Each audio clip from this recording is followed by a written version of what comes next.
I love this two-part question. It's right in my wheelhouse. I love talking about the White House chiefs. First of all, in the gatekeepers, I made the case that the gold standard for White House chiefs was James A. Baker III under Reagan and Leon Panetta under Bill Clinton. There would have been no Reagan revolution without Baker. There probably wouldn't have been a second term for Bill Clinton without Panetta. I think Ron Klain belongs in that elite company, not quite, but close. Great White House chiefs of staff have an almost impossible skill set. You have to have White House experience, you have to know Capitol Hill, you have to have deep political savvy, you have to have a world-class temperament, and you have to have a really strong working relationship with the boss. Ron Klain spent 36 years with Joe Biden. He could complete his sentences, and what that does is it gives a chief of staff the ability to tell a president what he doesn't want to hear, which is the most important thing a chief of staff can do.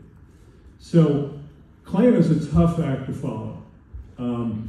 Jeff Zients, however, is unbelievably talented. He's a guy who is no one is better at making government work than Jeff Zients. When the Obama healthcare website crashed into smithereens and nobody had any idea how to fix it, who are you going to call? They called Jeff Zients. He fixed it. He led the coronavirus response team, got 220 million Americans vaccinated in 100 days. He's really good. He understands the private sector, which I think, because he comes out of that world as well, and I think he immediately understood the seriousness of the bank crisis recently, handled that very well. The only thing is he does not have Ron Klain's deep political savvy. He doesn't know Capitol Hill the way Klain does. And he doesn't have that 3 decades plus relationship with the boss. So those are, I would say, his weaknesses compared to Klain. But I give him a good chance of being a great chief of staff. Mark Meadows. So there used to be, on the other hand, there used to be a healthy competition for the title of worst White House chief of staff of all time. But now Meadows owns it by a country mile.